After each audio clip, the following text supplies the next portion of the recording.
XLH 환자들의 치료와 관리에서 중요한 시기가 있죠. 특히 아이들이 초등학교에서 중학교, 고등학교로 넘어가면서 요즘 아이들이 외모에도 되게 예민하고 또 조금만 힘이 없거나 약한 친구들을 사실 위해줘야 되는데 조금 또 괴롭힌다든지, 그래서 아이들이 이 병에 대해서 이제 우울감 오고 그러니까 이제 치료를 거부한다든지, 그리고 약을 잘 먹어야 되는데 아기 때는 엄마가 억지로 먹이다가 청소년기 때 약을 잘 안 먹고 어긋난다든지 그런 저항이 또 심해지면서 그때 왕창 나빠지는 경우들이 종종, 이거는 세계적으로도 많이 보고가 된 건데, 그래서 그 시점에 많이 흔들릴 수가 있습니다. 참 전환기에 잘 봐줘야 된다는 게 정말 많은 전문가들의 의견이라 그 포인트도 조금 강조를 드리고 싶고, 흥고하게도 우리 성인 내분비에서 이 질환을 본 지가 몇 년이 안 됐기 때문에 이걸 아는 의료진들이 조금 상대적으로 적으면서 딱 성인기에 왔을 때 성인으로 넘어와서 성인에 맞게끔 치료가 돼야 되는데 그게 좀 안 됐기 때문에 이 부분은 의료 쪽과 환자 쪽 양쪽에서 다 이제 협업을 해서 시스템적으로 잘 넘어올 수 있도록 해야 되는 부분이고, 지금 또 소아청소년학회나 성인내분비학회, 또 뭐 의학유전학회 이런 데서 열띤 논의를 벌이고 있습니다. 아, 이게 우리가 좀 부족하다라는 것을 인지를 했고 신경을 쓰고 있으니까 지금은 좀 나아질 수 있겠다 볼 수 있겠습니다. 혹시 기억나는 환자 있으시면 같이. 아, 네. 또 이 친구 얘기를 안 하고 또 넘어갈 수가 없습니다. 저는 사실 불과 뵌 지 1, 2년도 안 됐어요. 이제 20대 이제 후반 정도 되고, 이 친구는 어릴 때부터 비타민 D 의존형 그룹병으로 개략적인 진단은 맞은 상태에서 인산을 계속 드시긴 했는데 X 염색체 저인산혈증 그룹병이라는 것 자체는 조금 더 성장해서 청소년기쯤에 진단을 확진을 받게 된 이후에 이제 활성화 비타민 D가 들어간, 사실은 이 두 가지 약제가 다 들어가야만 조금 더 인산에 의한 부작용을 좀 막아가면서 할 수 있는데 그게 좀 뒤에 좀 들어갔다고 볼 수 있고, 그 사이에 또 약도 엄청 열심히 먹었어요. 굉장히 이제 모범적인 환자였는데, 그러면서 저인산혈증은 어느 정도 교정이 잘 됐는데 그 외에 뭐 칼슘이 좀 올라가면서 돌이 낀다든지, 아니면 너무 많아요, 인위적인 게 많아요 그러면서 부갑상선 호르몬이 나오는 부갑상샘이 많이 커진 거죠. 그래서 2차성 부갑상선 기능 항진증이 너무 심해지면서 이제 칼슘도 올라가고 몸이 이제 더 나빠지는 거죠. 물론 조금 키도 아담하고 약간 뒤뚱거리긴 했지만 그래도 잘 다니고 그랬던 친구인데 거의 이제 집에서 누워서 너무 아프고 움직일 수 없는 상황이 돼서, 화장실 가는 것도 혼자 제대로 못하지요. 약 마시는 거 이런 것도 혼자 못하고, 생수병 딸 힘이 없어서 생수 물도 못 따먹고, 이제 휠체어 타고 다니고, 그래서 어머님이 정말 이 병원 저 병원 다니면서 이게 뭐냐, 뭐가 문제냐. 근데 저희 병원 같은 경우는 부갑상선 클리닉이 있으니까 제가 딱 봤더니 이게 너무 문제네요. 그래서 그걸 이제 수술적으로 해결을 하고, 아직 성인의 이제 급여가 안 됐지만 진짜 어머님이 집을 다 파셔서 돈을 내 가지고 잘 맞는 치료제를 늘어가면서 환자가 이제 정말 침대에서 이제 목발까지 가고, 목발에서 다시 혼자 걷기, 그러면서 뭐 백화점도 가고 여행까지 다녀왔다고 해서 이렇게 인생이 달라지는 이거를 저희가 직접 경험을 했거든요. 뭐든지 정확하게 알고 정확하게 진단하고 치료하는 것이 얼마나 중요한가를 정말 몸소 다 보여준 그런 친구라고 볼 수 있겠습니다. 1편에서 소아 청소년기와 성인기는 증상이 좀 달라진다고 말씀을 해주셨었잖아요. 이 증상 변화를 잘 알고 대처를 하는 것도 중요하겠어요. 네, 제일 중요한 건 소아 청소년기 이미 치료를 잘해서 근골격계의 변형이라든지 또는 그 변형으로 인해서 성인기가 돼서 어쩔 수 없이 빨리 오는 조기 퇴행성 변화를 그래도 좀 최소화할 수 있는 그런 좀 요소가 되기 때문에 애초부터 치료를 잘해서 넘어오는 게 제일 좋겠고요. 근데 참 안타깝게도 성인기에 오는 많은 문제점들은 이미 온 변형을 막는다거나 이미 온 퇴행성 변화를 할 수는 없는 비가역적 변화로 넘어가거든요. 그래서 사실 일찍 할수록 좋겠다. 그런데 성인기에 넘어와도 의미가 있는 것이 기능적인 면, 그러니까 근력이 떨어진다든지 아니면 만성 피로로 집중을 못하고 일을 못한다든지 하는 부분은 치료를 제대로 하면 굉장히 많이 좋아집니다. 목발 짚은 분이 이제 뭐 지팡이만 짚고 걷는다든지, 뭐 휠체어에서 목발로 간다든지, 아니면 아예 걸을 수 있다든지, 이런 것들이 근력이 좋아지면서 오기 때문에 성인기의 치료도 그래서 중요하다고 볼 수 있겠습니다. 그러니까 치료에 대한 목표점이 좀 달라진다고 볼 수 있겠습니다. 근원적으로 치료제가 달라지는 거는 아닐 것 같고요.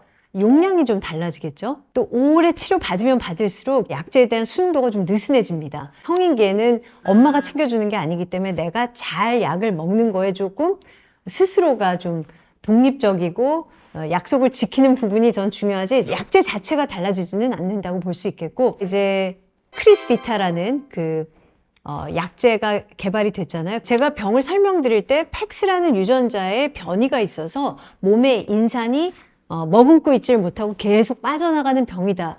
인산이 소모되는 병이라고 말씀을 드렸는데, 그게 왜 소모가 되냐면 우리가 정말 먹는 음식에 인산이 다 많기 때문에 우리 몸은 기본적으로 인산이 너무 많이 들어오는 상황이거든요. 그러니까 인산이 많이 들어오는 걸 항상 적절하게 내보내주는 프로세스가 딱 발달을 해 있어요. 근데 그 인산을 적절하게 내보내고 머금고 하는 그 맥의 호르몬이 FGF23이라는 그런 호르몬이 있습니다. 얘가 많아지거든요. 이 XLH라는 병은.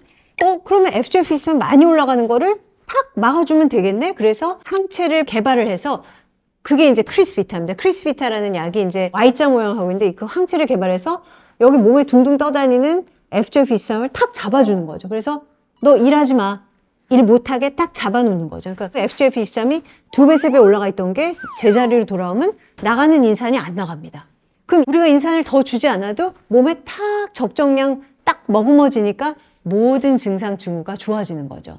그래서 저인산혈증이 개선이 되면 어린아이들 경우에는 뼈가 이렇게 굽었던 게 O자형 다리가 점점 이렇게 곧아집니다. 수술 없이도요. 옛날 막 수술해서 억지로 이렇게 했는데, 수술해놔도 자꾸 이렇게 되고 거기가 부러지기도 했는데, 그냥 스스로 일자형 다리가 되고 아이들이 막 뒤뚱뒤뚱 잘 못 뛰어요. 막 저거 갖고 싶은데 그래서 막 속상해하면서 울어요. 마음은 저기가 있는데 몸이 빨리 안 가니까. 근데 두두두두 달려갑니다. 막 달리는 그런 동영상들이 많아요.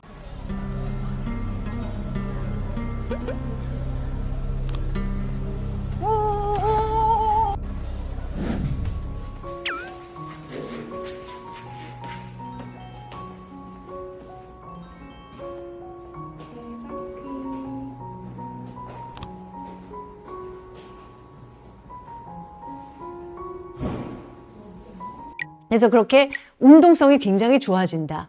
그리고 치아 농양 잘 생기고 하던 문제도 굉장히 좋아지고요. 또 성인도 마찬가지로 자꾸 금이 가던 게 금이 안 가니까 움직임도 좋아지고 안 아픕니다. 그리고 아이나 성인에서 근력이 떨어지면서 오는 만성 피로와 그냥 에너지 레벨이 낮은 것들이 많이 개선이 되면서 많이 돌아다니게 되고 정상적인 생활을 하게 되면서 정말 삶의 질이 엄청 개선되는 게 너무 많은 논문에 다 나와 있습니다. 현재 급여를 받을 수 있는 경우는 어떤 경우인가요? 그러니까 12세 이전이고 12세가 넘어가더라도 성장판이 열려있는 경우는 맞을 수 있는데, 성인에서는 저희 병원에 한 명, 타 병원에 한 명씩 있는데, 말씀드렸다시피 본인의 어떤 집을 팔아서 약을 대고 있습니다. 그러니까 본인 딸이 너무나 좋아지는 그 모습에, 그래서 저는 이게 얼마나 끝까지 갈 수 있을지 몰라서 중간에 그만둘까 봐 지금 너무 걱정하고 있고요. 그래서 얼른 급여 기준이 되고 또 희귀질환을 위한 서포트가 잘 돼서 치료가 계속 이어졌으면 합니다. 그러면 크리스비타를 그 소화기에서 쓰다가 성인으로 넘어가면은 급여를 못 받게 되는 시스템인가요? 네, 정말 약간 제가 그 분노가 올라와도 이해해 주십시오. 진짜 전 세계 어느 나라에도 이런 기준이 없는데, 지금 우리나라에서는 성장판이 열려 있을 때만 크리스비타라는 이 치료제를 맞게끔 몇 년 전에 그 급여 기준이 결정이 되는 바람에 지금 엄마들이 이제 떨고 있죠. 성장판이 닫힌 이후에도 그럼 이 병이 끝나는 게 아니지 않습니까? 말씀드린 대로 쫙 간다, 쭉 간다. 그렇기 때문에 성장판이 닫힌 다음에 약제를 이제 안 맞게 되고, 통상적인 약으로 하면 아이들이 너무 힘들어할 것이고요. 안 먹던 약을 먹어야 되니까. 그리고 먹는 약으로는 완벽한 치료는 안 되기 때문에 완벽하게 딱딱해졌던 뼈가 조금은 물러질 수 있다. 그러면 이제 골절이 발생할 수 있는 여지가 있고, 키는 더 자라지 않지만 다리가 또 올곧은 게 중요한데 다리가 약간 휠 수도 있고, 그렇기 때문에 정말 이거는 지금 성인 급여 기준 개선 작업이 있으니까 청소년기에 그 기준은 조금 고쳐야 될 것으로 강력하게 주장하는 바입니다. 네. 마지막으로 성인기 환자들에게 하고 싶으신 말씀 있으시면 부탁드립니다. 아마 이 영상은 또 이 병에 관심 있는 분들이 주로 보게 될 것 같아요.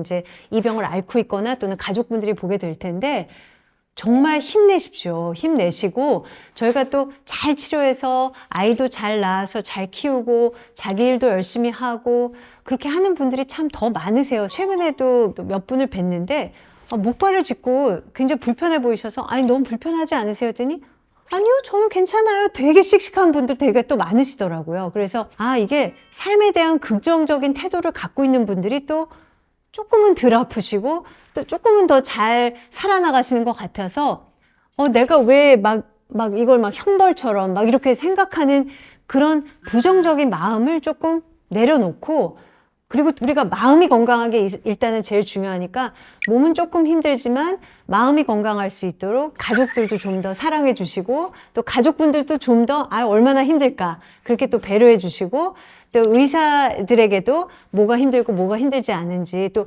의사들은 뭐가 또 되고 안 되는지를 또 명확하게 설명해 주고 협업이 제일 중요할 것 같습니다. 협업과 소통 그리고 서로의 이해 네, 완벽할 수는 없겠지만 같이 좀 잘 조화롭게 했으면 좋겠다.